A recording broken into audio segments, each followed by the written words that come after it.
அருமை சகோதர சகோதரிகளே, எனக்கு முன்பு நம்முடைய தலைவர்கள் பேசியிருக்கின்றார்கள். குறிப்பாக அக்கா தமிழிசை சவுந்தரராஜன் அவர்கள் பேசியிருக்கின்றார்.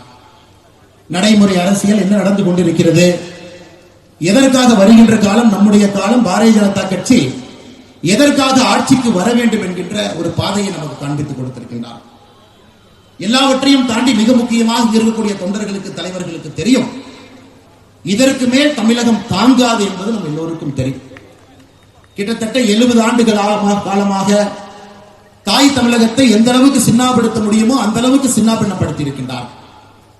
கர்ம வீரர் காமராஜர் ஐயா 1964 ஆட்சி கட்டலிருந்து இறங்கினார். அவர் செஞ்ச நல்ல காரியம் ஒரு 20 வருட காலம் தமிழகத்தை காத்து கொண்டிருந்தது. அவர் ஆரம்பித்த பள்ளிகளாக இருக்கட்டும், அவர் கட்டிய அணைகளாக இருக்கட்டும், 20-25 ஆண்டுகள் காமராஜர் ஐயாவுடைய பெயரை சொல்லி எல்லாம் ஓட்டிட்டோம். அதன் பிறகு புரட்சி தலைவர் டாக்டர் எம்ஜிஆர் அவர்களுடைய ஆட்சி, மக்கள் மனதில் இருக்கக்கூடிய ஆட்சி, அதையும் மக்கள் பார்த்திருக்கிறார். நேர்மையான, நீதி தவறான ஒரு ஆட்சி. இருவரும் இலக்கணமாக ஒரு முதலமைச்சராக இருந்தாலும் கூட மக்கள் சேவர்களாக பணியாற்றி இருக்கின்றார். இன்னைக்கு 2024 திருப்பி நம்முடைய தலையை பார்க்கின்றோம். எல்லாரையும் பார்க்கிறோம், அரசியல் கட்சிகளுடைய எல்லா தலைகளையும் பார்க்கிறோம், தலைவர்களை பார்க்கிறோம். இன்னைக்கு இருக்கக்கூடிய முதலமைச்சர்கள், இதற்கு முன்பு தமிழகத்தினுடைய முதலமைச்சர்களாக யார் இருந்தார், எப்படிப்பட்ட தமிழகத்தை எங்கே கொண்டு வந்து நிறுத்தி இருக்கின்றார். கொஞ்சம் கொஞ்சமாக நம்முடைய பெருமை எல்லாம் இழந்து கொண்டிருக்கின்றோம். ஒரு மாநிலமாக தமிழகத்தை முந்தியடித்து முன்னால் சென்று கொண்டிருக்கின்றார். இந்தியாவுடைய மிகப்பெரிய பொருளாதார மாநிலமாக மகாராஷ்டிரா, தமிழகம் என்று 40 ஆண்டு காலமாக இருந்தது. இன்னைக்கு மகாராஷ்டிரா, உத்தரப்பிரதேசம், தமிழகம் என்று மாறி இருக்கிறது. 2028 முடியும் பொழுது மகாராஷ்டிரா, உத்தரப்பிரதேசம், கர்நாடகா, தமிழகம் என்று மாறி இருக்கு. 2032 முடிந்திருக்கும் பொழுது 4வது இடத்தில் இருக்கக்கூடிய தமிழகம் 6வது இடத்திற்கு போயிருக்கு. இது அடுத்த 8 ஆண்டு காலத்தில் நாம் தமிழகத்தை பார்க்கக்கூடிய ஒரு தருணம். 2வது 3வது சென்று வைக்கின்றோம். 2லிருந்து 3க்கு போறதாங்க கஷ்டம். 3லிருந்து 10க்கு போறது எளிது, வேகமா கீழே வந்துடும். 4வதை நோக்கி சென்று கொண்டிருக்கின்றோம். கர்நாடகா வந்துட்டாங்க. ஹரியானா போற சிறிய மாநிலங்கள், ரொம்ப சின்னது இருக்கு. சோப்பட்டப்பா சைஸ் ரொம்ப சின்னதா இருக்குது. மேப்ல பாத்தீங்கன்னா அவர்களுடைய பொருளாதாரத்தை யாருக்காவது நேரம் இருந்து படிச்சு பார்த்தீங்கன்னா அசிரத்தரமான வளர்ச்சியில் ஹரியானா இருக்கு. அசிரத்தரமான வளர்ச்சி. ஒரு மாநிலமும் கூட போட்டி போட்டுக் கொண்டு மத்திய பிரதேஷ் இன்னும் 10 ஆண்டுகள் தான் தமிழகத்தினுடைய இடத்தை பிடித்து அதுவும் ஒரு மிகப்பெரிய மாநிலமாக மாறுவதற்கான எல்லா சாத்தியக்கூறுகள் இருக்கு. என்ன காரணம் ஐயா, இன்னும் இருக்கக்கூடிய எல்லா மாநிலங்களும் அடுத்த 25 ஆண்டுகள் என்ன வேண்டும் என்பதற்காக வேலை செய்யறாங்க. எந்த மாதிரி திட்டங்களை கொண்டு வர வேண்டும், எந்த மாதிரி திட்டங்களை கொண்டு வந்தால் தொழில் வளர்ச்சி கிடைக்கும், வேலை வாய்ப்பு கிடைக்கும், சாதாரண மக்களுக்கு ஒரு ஆட்சி, ஒரு அரசு எப்படி கூட துணை இருப்பது என்பது இந்தியாவில் இருக்கக்கூடிய நிறைய ஆட்சியாளர்கள் யோசித்து பார்த்துக் கொண்டிருக்கின்றனர். ஆனால் தமிழகம் மட்டும்தான், தமிழகத்தினுடைய ஆட்சியாளர்கள் மட்டும்தான் ஒரு குடும்பத்திற்காக சிந்தித்துக் கொண்டிருக்கின்றார். எந்த முடிவெடுத்தாலும் டெண்டர், கமிஷன், கான்ட்ராக்ட் வருமா, எந்த முடிவெடுத்தாலும் அவர்களுடைய கஜானா நம்புமா, எந்த முடிவெடுத்தாலும் கூட மகனும் மருமகனும் நன்றாக இருப்பாங்களா. இன்னைக்கு அக்கா தமிழிசை அக்கா சொன்னாங்க, நேற்று நடந்த ஒரு நிகழ்வுல சூப்பர் ஸ்டார் ரஜினிகாந்த் அவர்கள் பேசிய பேச்சு, சூப்பர் ஸ்டார் ரஜினிகாந்த் அவர்கள் பேசிய பேச்சு நான் எப்படி பார்க்கிறேன்னா, துரைமுருகன் போன்றவர்கள் மேடையில் இருக்கும் பொழுது, ஏவா வேலு போன்றவர்கள் மேடையில் இருக்கும் பொழுது, அரியணை உதயநிதி ஸ்டாலின் கைக்கு போகும்போது கலவரம் வெடிக்கும் என்பதை சுட்டி காட்டியிருக்கின்றார். அதுதான் சூப்பர் ஸ்டார் ரஜினிகாந்த் அவருடைய பாணியில அது அப்படியே நல்லா பூசி மெழுகி அது மேல சுகர் எல்லாம் போட்டு பண்ணி யாருக்கு எந்த பிரச்சனையும் வரக்கூடாது என்பதற்காக அந்த பண்ணை முதலமைச்சருடைய வாயில திருத்தி விட்டு போயிருக்கின்றார். அதான் ஒரு சூப்பர் ஸ்டார் ஸ்டாலின் சுத்தி ஸ்டாலினுக்கு சொல்லியிருக்கார். சூப்பர் ஸ்டார் இப்படி இருக்கு, பழைய மாணவன் புதிய மாணவன் சொல்லியிருக்கிறார். இன்னைக்கு தமிழகத்தினுடைய நிலையை எப்பொழுது துணை முதலமைச்சராக உதயநிதி வருவார்கள் என்று அமைச்சர்கள் எல்லாம் காத்துக் கொண்டிருக்கின்றார். ஏன்னா வந்துட்டாங்கன்னா அவர்களுடைய குழந்தைகளை லைஃப் அவங்க சேஃப்டி பண்ணிடும்.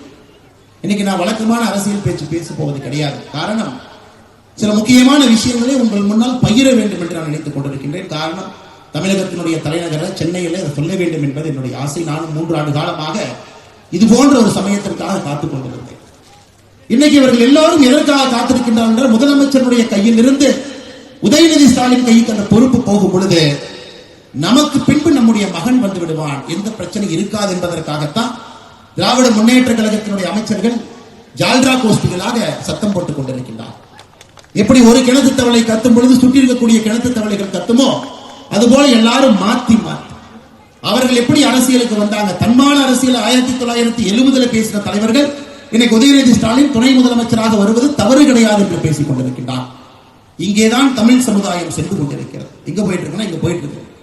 ஒரு குடும்பத்தினுடைய கையை தாண்டி 3வது தலைமுறையாக ஒரு குடும்பத்தினுடைய கையிலே ஆட்சி அதிகாரம் இருக்க வேண்டும்.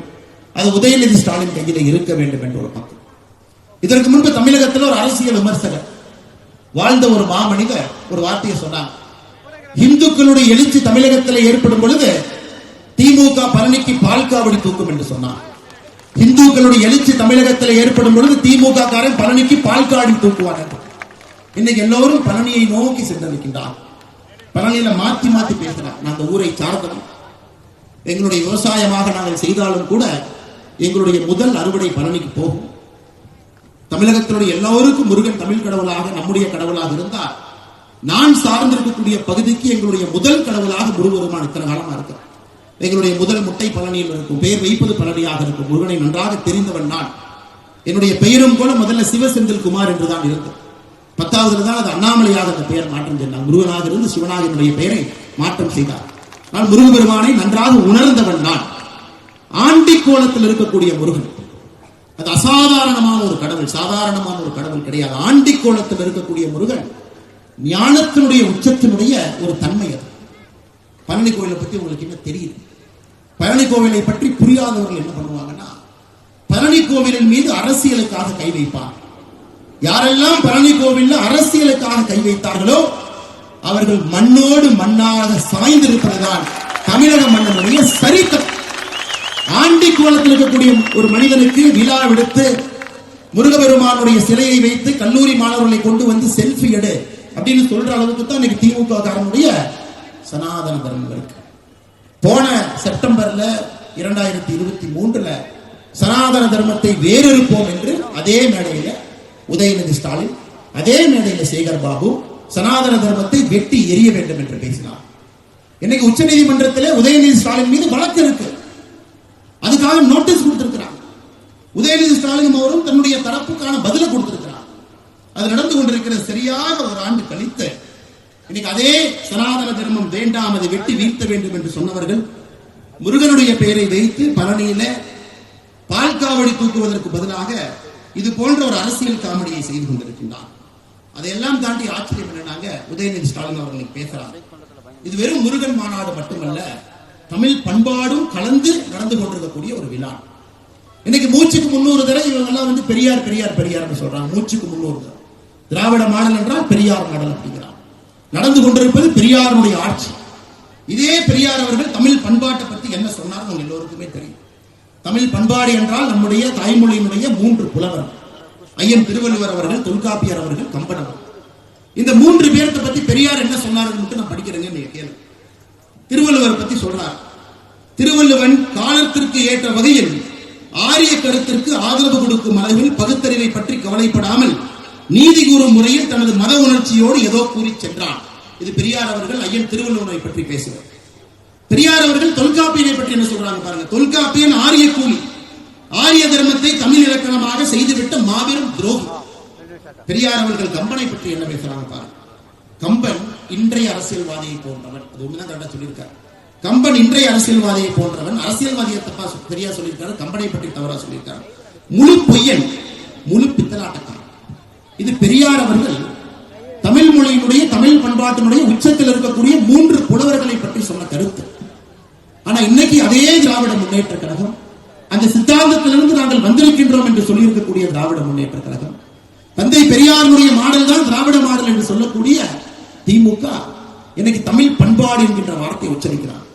அந்த கேவலமான ஒரு நாடகத்தை பழனி மண்ணில் அரங்கேற்றிக் கொண்டிருக்கின்றார்கள். நிச்சயமாக ஆண்டி கோலத்தில் இருக்கக்கூடிய முருகபெருமானை பார்த்துக் கொண்டிருக்கின்றார். உங்களுக்கு தெரியும், எப்பொழுதுமே முருகனுடைய தண்டனை வந்து கொண்டே இருக்கிறது. அது வரும், ஆனால் வரும் பொழுது பயங்கரமாக வரும், சாதாரணமாக வராது. கலாச்சாரத்தை 70 ஆண்டு காலமாக சீரழித்தவர்களை முழுமையாக மண்ணோடும் வேரோடும் வீழ்த்தக்கூடிய ஒரு தண்டனை தமிழ் கடவுள் முருகபெருமான் நிச்சயமாக திராவிட முன்னேற்ற கழகத்தை கொடுக்கத்தான் போறாங்க. அதுல எந்த ஒரு மாற்று கருத்தும் இல்லை. அருமை சொந்தங்களே, சகோதர சகோதரி, இன்னைக்கு நம்ம எல்லோருமே மேடையில பேசுறோம். பாரதிய ஜனதா கட்சி தமிழகத்திலே ஆட்சியை பிடிக்க வேண்டும், நியாயமான ஒரு கருத்து. நம் எல்லோரும் அதற்காகத்தான் எல்லா வேலையும் விட்டுவிட்டு அரசியலை முழு நேர வேலையாக இங்கே செய்து கொண்டிருக்கின்றோம். மண்டல் தலைவர்கள் ஆரம்பித்து, தொண்டர்கள் ஆரம்பித்து, மேடையில் இருக்கக்கூடிய எல்லா தலைவர்கள். ஆனால் அது கடினமான ஒரு பாதை. அந்த பாதை ஒரு முள் பாதை. அதில் எளிதாக நடந்துவிட முடியாது. அரசியலை அரியணையை பிடிக்க வேண்டும், பாரதிய ஜனதா கட்சியை ஆட்சிக்கு கொண்டு வர வேண்டும் என்றால் பாரதிய ஜனதா கட்சி தமிழ் மக்கள் முன்னால் சொந்த பலத்தில் நிற்கும். இதுதான் அந்த இடத்திற்கு வருவதற்கான முதல் தகுதி. சொந்த பலத்தில் இந்த கட்சி நின்று காலோண்டு நிற்க வேண்டும், முதல் தகுதி. இரண்டாவது தகுதி, நமக்கு இருவரும் எதிரிகள் தான், அதில் எந்த சமரசமும் கிடையாது. என்னை பொறுத்தவரை மாநில தலைவராக, இந்த கட்சியினுடைய தொண்டராக இருவரும் ஒரே மாதிரி தான் எதிர்ப்பு. திராவிட முன்னேற்ற கழகம் என்பது ஒரு தீய சக்தி. அது 50 ஆண்டு காலமாக தமிழக மக்கள் நன்றாக உணர்ந்திருக்கக்கூடிய ஒரு தீய சக்தி. இன்னைக்கு இருக்கக்கூடிய அதிமுக தன்னுடைய தன்மையெல்லாம் இழந்து, இதற்கு முன்பு புரட்சி தலைவர் எப்படியெல்லாம் இருந்தார்களோ அதையெல்லாம் தாண்டி இன்னைக்கு இருக்கக்கூடிய அதிமுக எடப்பாடி பழனிசாமி அவர்கள் தலைமையில் எப்படி ஆயிடுச்சுன்னா ஒரு பிட்டிங் ஏஜென்ட் பார்ட்டியாக மாறி இருக்கிறது. டெண்டர்ல போடுவாங்க, ஹையஸ்ட் டெண்டர், லோவஸ்ட் டெண்டர்னு போடுவாங்க.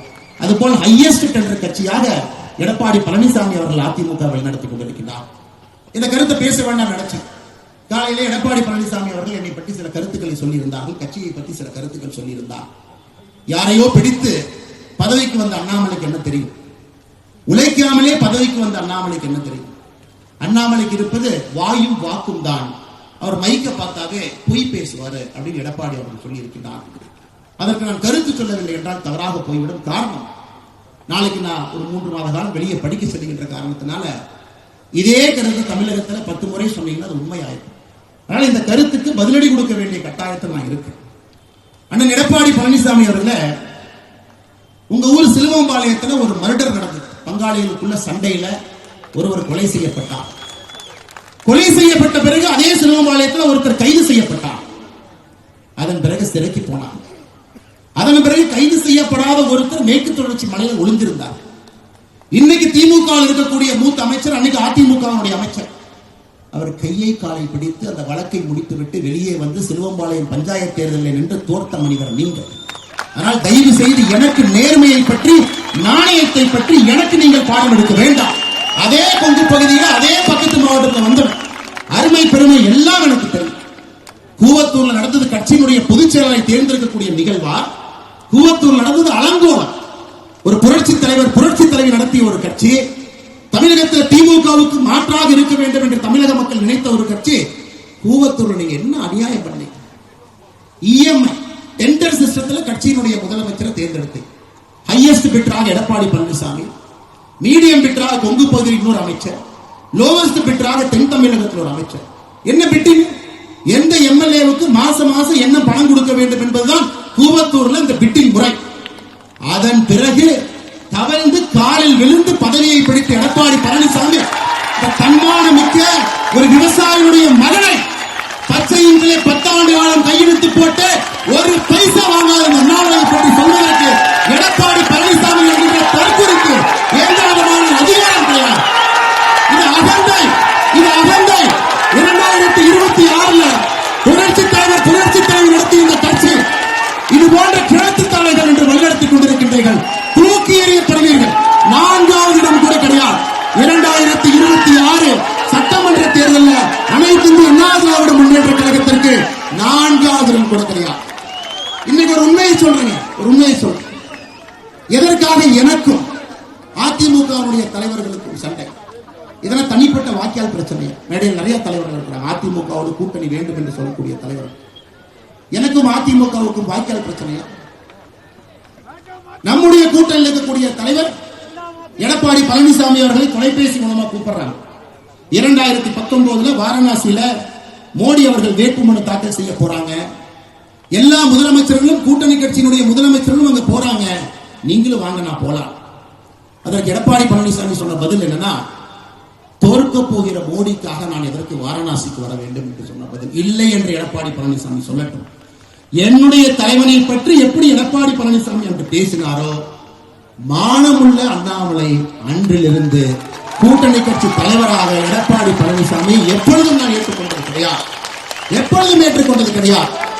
தவழ்வதை பற்றி, ஒருத்தருடைய காலை பிடிச்சு கட்சி ஆட்சிக்கு வர்றதை பற்றி மக்களால் தேர்ந்தெடுக்கப்படாம மாசம் மாசம் எம்எல்ஏக்கு பணம் கொடுத்து முதல்வர் நாட்காலில் அமர்ந்திருக்கக்கூடிய எடப்பாடி பழனிசாமி தயவு செஞ்சு இந்த விவசாயியுடைய மகன் அண்ணாமலைக்கு நீங்கள் பாடம் எடுக்க வேண்டாம்.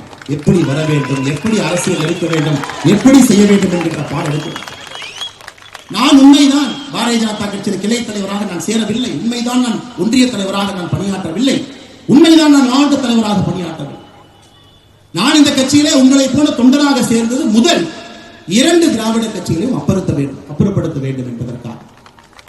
இரண்டாவது, மோடியினுடைய ஆட்சியை தமிழகத்திற்கு கொண்டு வர வேண்டும் என்பதற்காக. 2 தான். ஒருவருக்கு பாரதிய ஜனதா கட்சியில் ஒரு ஈர்ப்பு இருக்கு. அத்வானி ஐயா, வாஜ்பேயி ஐயா, ஷாம் பிரசாத் முகர்ஜி ஐயா, எல்லோருக்கும் ஒரு ஈர்ப்பு இருக்கு. தேசியம், ஆன்மீகம், தெய்வீகம், வலிமையான ஒரு கட்சி, இந்த நாட்டை வழிநடத்தக்கூடிய கட்சி, நான் கரப்ட் பார்ட்டி, பெண்களுக்கு முதல் மரியாதை கொடுக்கக்கூடிய ஒரு கட்சி, சாதாரண மனிதனை தலைவராக்கக்கூடிய கட்சி. எல்லோருக்கும் பாரதிய ஜனதா கட்சியின் மீது ஒரு பார்வை இருக்கு.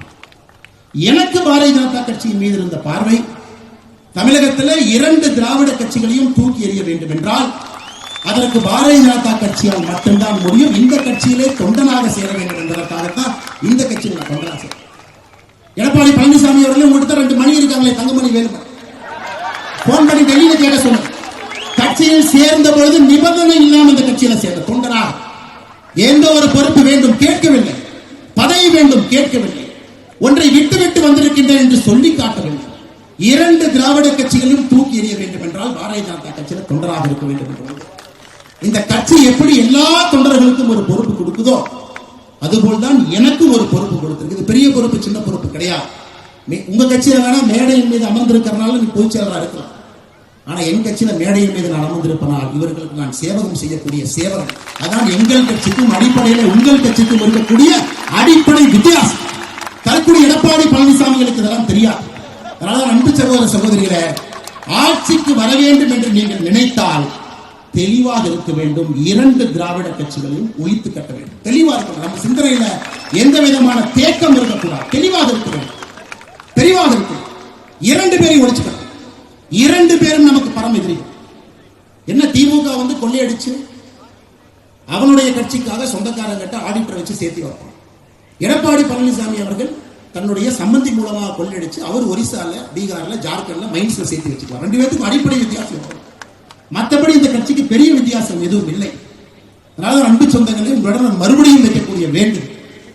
நாம் எல்லோரும் துடித்துக் கொண்டிருக்கின்றோம். தமிழகத்தில் பாரதிய ஜனதா கட்சி ஆட்சிக்கு கொண்டு வர வேண்டும் என்றால் 2026 தவிர வேறு ஒரு வாய்ப்பு இல்லை என்பது நம் எல்லோருடைய கருத்து. காலம் கணிந்திருக்க வரும்பொழுது ஒரு சொன்னோம், அண்ணே நான் இந்த மேடைக்கு வரமாட்டேன். நம்முடைய கட்சி கலைஞர் கருணாநிதி அவருடைய சமாதிக்கு போயிருக்கிறோம். நம்முடைய கட்சி மேடையின் மீது வெளியிடக்கூடிய நாணய வெளியீட்டு விழாக்கு நம்முடைய கட்சி போயிருக்கு. அதனால் நீங்கள் என்னை ஏற்றுக்கொள்ள வேண்டும். நான் இந்த ஒரு பெரிய தலைவர், நான் இந்த நிகழ்வுக்கு, சென்னை நிகழ்வுக்கு வரமாட்டேன். நீங்க தயவு செஞ்சு தப்பா புரிஞ்சுக்காதீங்க. நான் அவருக்கு பதிலளித்திருந்தேன். இது உங்களுடைய தனிப்பட்ட கருத்தாக இருந்தாலும் கூட அதை நான் தலையிட விரும்பவில்லை. அது உங்களுடைய கருத்து. அதே நேரத்தில் நீங்க நன்றாக புரிந்து கொள்ளுங்கள், மோடி அவர்களுக்கு நம்ம எப்ப தேவைப்பட்டுச்சு? 2014 மோடி அவர்களுக்கு ஒரு தொண்டனும் தேவைப்பட்டார். 283 தனி மெஜாரிட்டியில 30 வருஷம் கழிச்சு ஒரு பிரதமரை இந்த நாடு பார்க்க வேண்டும் என்பதற்காக எல்லோரும் மோடியின் பின்னால் நின்றோம்.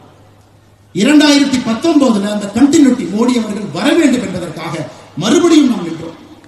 நாம் நன்றாக புரிந்து கொள்ள வேண்டும், மோடி அவர்களுக்கு ஒரு பாரதிய ஜனதா கட்சியினுடைய தொண்டன் 2014 விட, 2019 விட 2024 இன்னும் அதிகமாக தேவைப்படுகின்றான் என்பதை நீங்கள் புரிந்து கொள்ள வேண்டும். காரணம், நாட்டினுடைய சூழ்நிலை.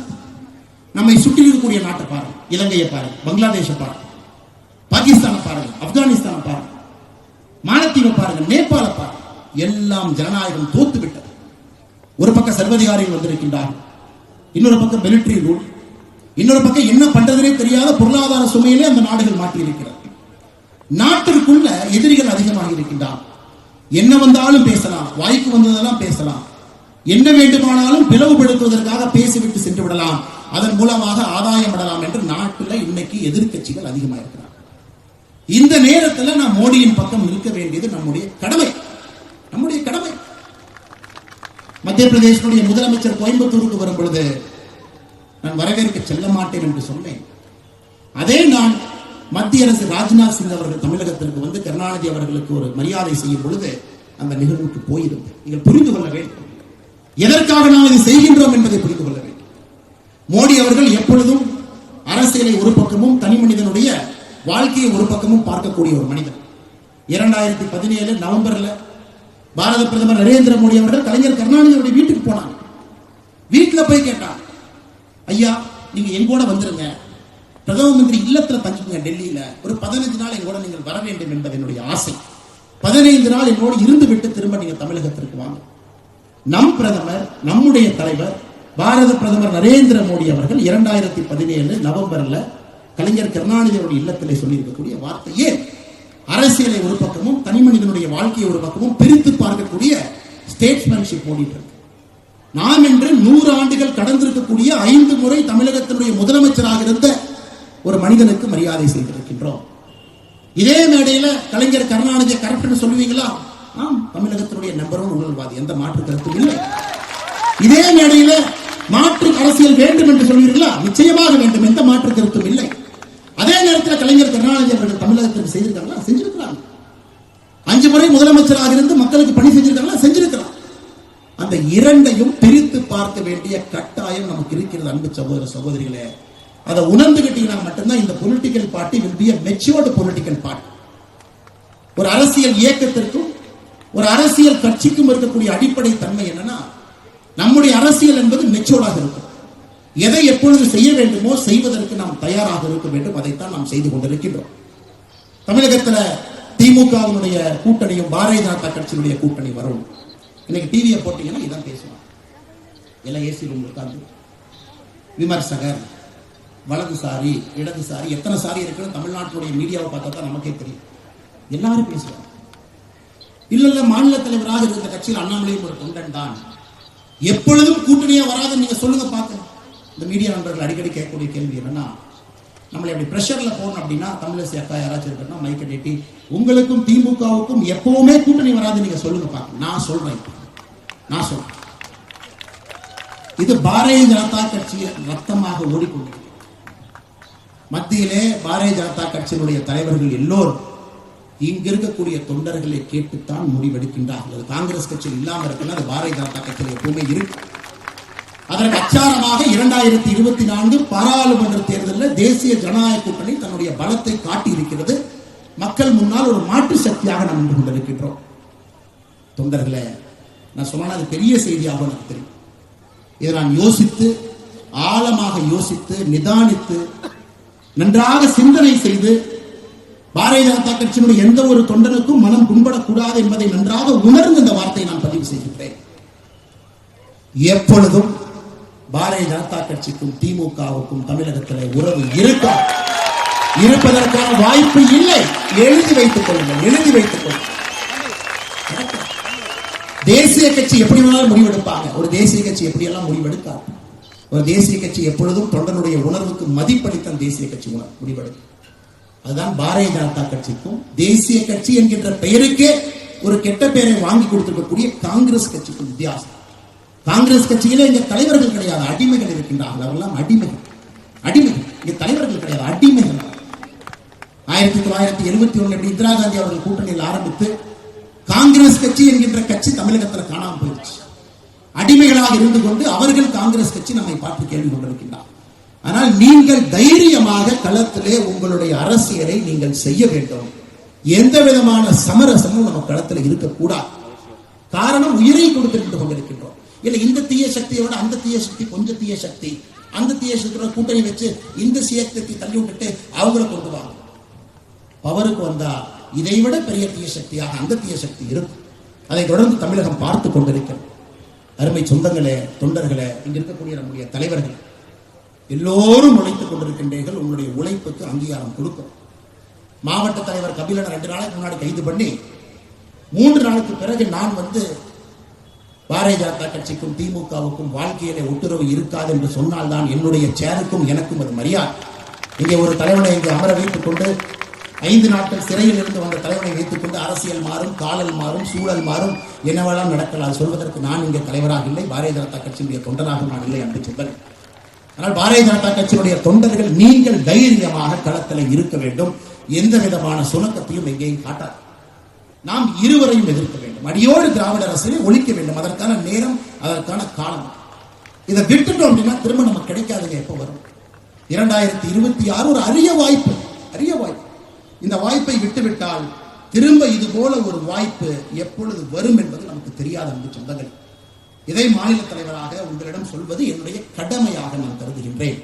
பொறுப்பை உணர்ந்து பேசுகின்றேன். தொண்டன் என்கிற நிலையிலிருந்து பேசுகின்றேன். இருந்தாலும் என்னுடைய தொண்டனுக்காக பேசுகின்றேன். இங்கே அடுத்த 500 நாட்கள் கடுமையாக களத்தில் வேலை பார்த்தால் மட்டும்தான் 70% வாக்குகள் இன்னைக்கு வெளியிருக்குதுங்க ஐயா. வெளியிருக்கு. திமுக கையில், அதிமுக கையில் இல்லைங்க ஐயா. 70% மக்கள் தான் ஓட்டு போடுறாங்க. 30% ஓட்டு போடல. ஓட்டு போடாத 30% வைங்க. 70% இவர்களுக்கு கிடைப்பது எவ்வளவுன்னு பாருங்க. அதில் இவர்களுக்கு 60% கிடைக்குது, 40% கிடைக்கும். இன்னைக்கு இவ்வளவு மக்கள் வெளியே நின்று கொண்டிருக்கின்றார்.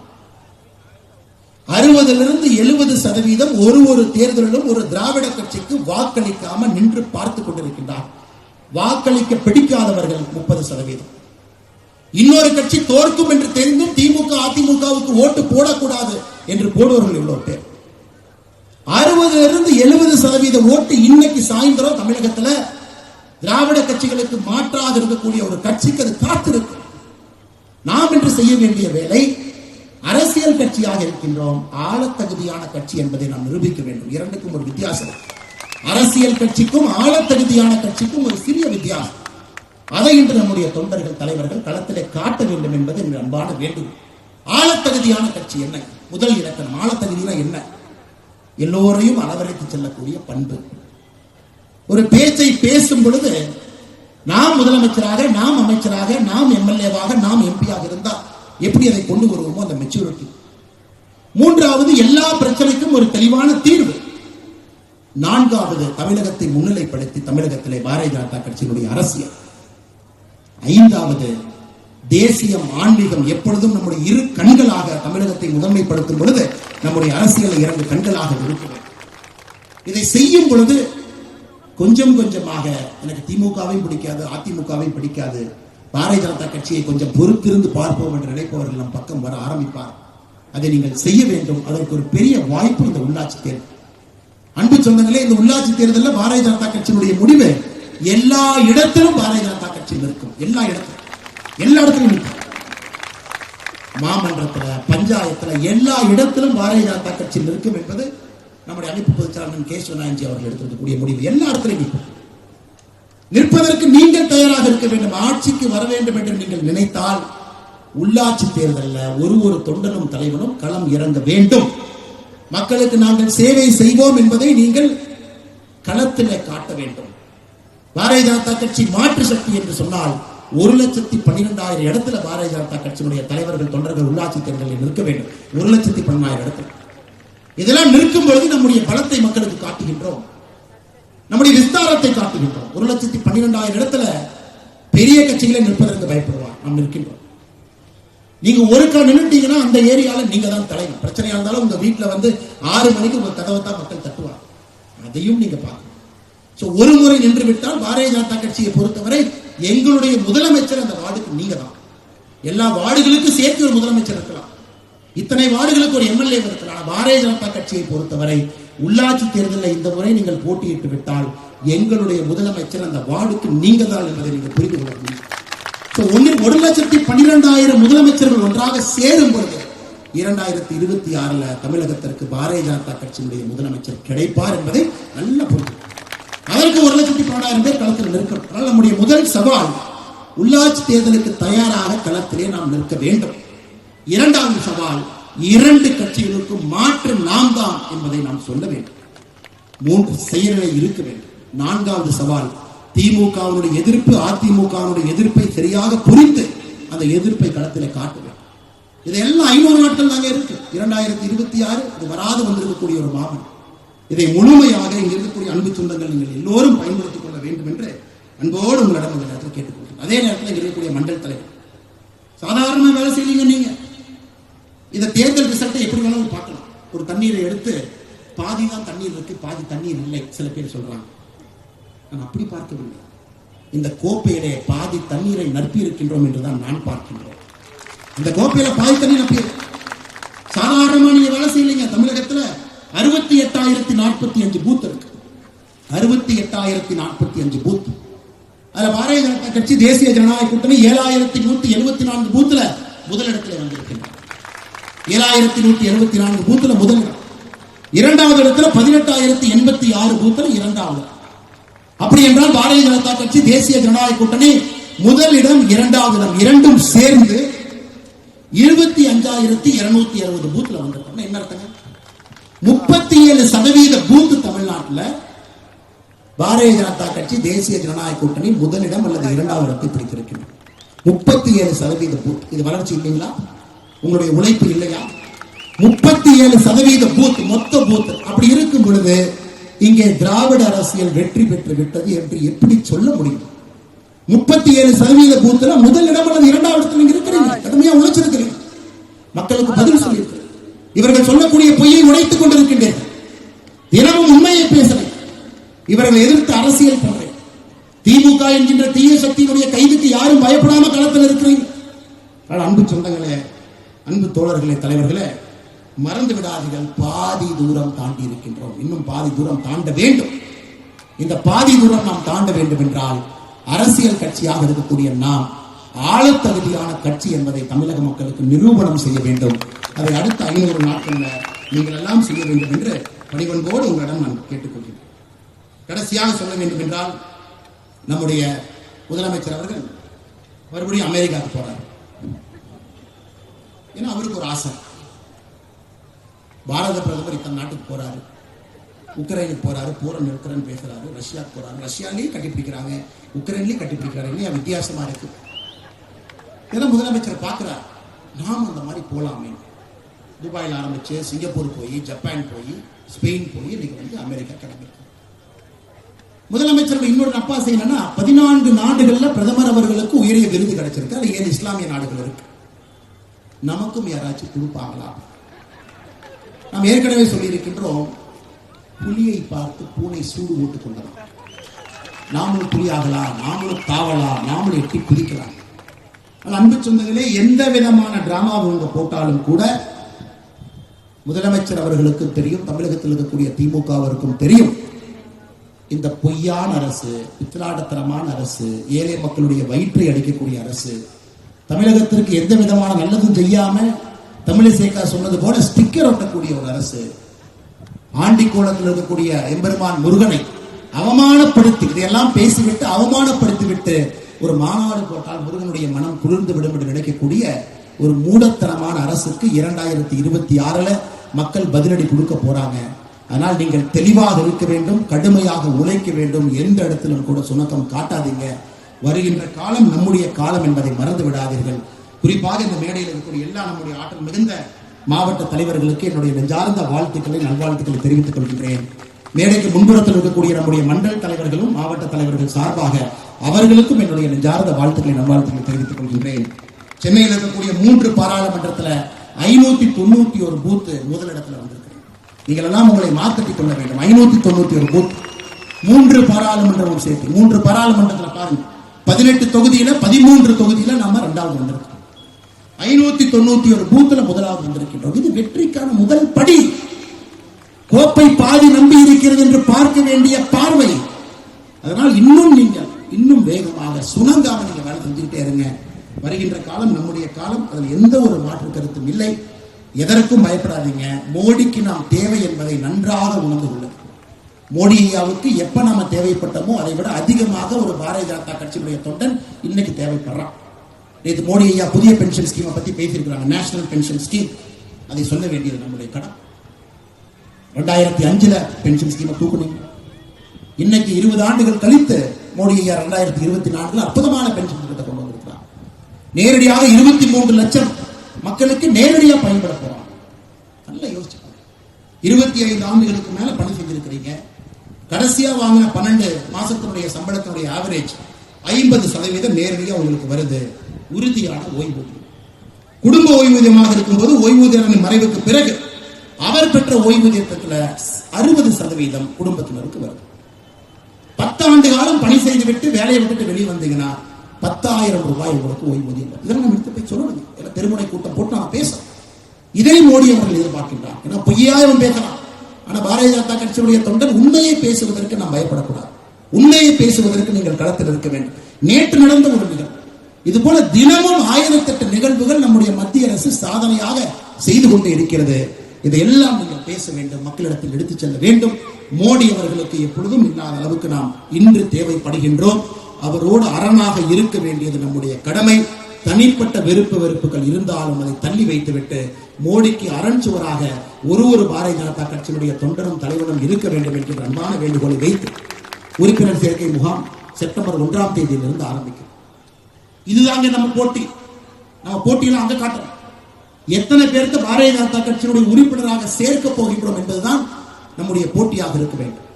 செப்டம்பர் அக்டோபர் முடியும் பொழுது நாம் தெளிவாக இருக்கின்றோம். தலைவர்கள் தொண்டர்கள் எல்லாம் தமிழகத்திலே பாரதிய ஜனதா கட்சியினுடைய உறுப்பினர்கள் 1 கோடியை தாண்டும் என்பதில் தெளிவாக இருக்கும். 8.5 கோடி மக்கள் வாழக்கூடிய அந்த மாநிலத்தில் 1 கோடி உறுப்பினர் சேர்க்கணும். இது ஒரு படி. உள்ளாட்சி தேர்தலில் 1,12,000 பேர் நிற்கணும். 2வது படி. 2 படியும் தாண்டினால்தான் முதலமைச்சர் பாரதிய ஜனதா கட்சி, அமைச்சர்கள் பாரதிய ஜனதா கட்சி நமக்கு கிடைக்கும். அதனால் எல்லோரும் நம்முடைய உறுப்பினர் சேர்க்கைக்காக முழுமையாக களத்தில் இருந்து உங்களை அர்ப்பணித்து செப்டம்பர் அக்டோபர் மாதம் முழுவதும் நடக்கக்கூடிய உறுப்பினர் சேர்க்கை 1 கோடியை தாண்ட வேண்டும். நீங்கள் அதற்கு உழைக்க வேண்டும் என்று அன்போடு கேட்டுக்கொள்கின்றேன். செப்டம்பர் 1ஆம் தேதி காலையில பாரத பிரதமர் நரேந்திர மோடி அவர்கள் மறுபடியும் பாரதிய ஜனதா கட்சியினுடைய உறுப்பினராக சேர இருக்கின்றார். பாரதிய ஜனதா கட்சியை பொறுத்தவரை 6 ஆண்டுகளுக்கு ஒரு முறை மறுபடியும் நாம் சேர வேண்டும். மோடி அவர்கள் சேரும் பொழுது தமிழகத்தில் செப்டம்பர் 1ஆம் தேதி குறைந்தபட்சம் 10 லட்சம் பேர் நம்முடைய இயக்கத்தில் உறுப்பினர்களாக சேர்க்கப்பட வேண்டும் என்பது தெளிவாக இருக்கின்ற ஒரே நாளிலே 10 லட்சம், 2 மாதத்திலே 1 கோடி என்பது நம்முடைய இலக்கு. நீங்கள் எல்லாம் ஒன்றாக இணைந்து கடுமையாக களப்பணி செய்து இதை செய்து காட்ட வேண்டும் என்று அன்போடு கேட்டுக்கொள்கின்றேன். வந்திருக்கக்கூடிய எல்லா நம்முடைய தொண்டர்களுக்கும், தலைவர்களுக்கும், மண்டல தலைவர்களுக்கும், கிளை தலைவர்களுக்கும், மேடையின் மீது இருக்கக்கூடிய எல்லா மாவட்ட தலைவர்களுக்கும், மேடையின் மீது இருக்கக்கூடிய எல்லா மூத்த தலைவர்களுக்கும் என்னுடைய நெஞ்சார்ந்த நன்றிகளை தெரிவித்து வாய்ப்பு கொடுத்த இந்த மாவட்டத்தினுடைய தலைவர் அண்ணன் கருணாகராஜன் அவர்கள் நன்றி தெரிவித்து என்னை உரையை முடித்துக் கொள்கின்றேன். நன்றி, வணக்கம். பாரத் மாதா கி, பாரத் மாதா கி, பாரத் மாதா கி.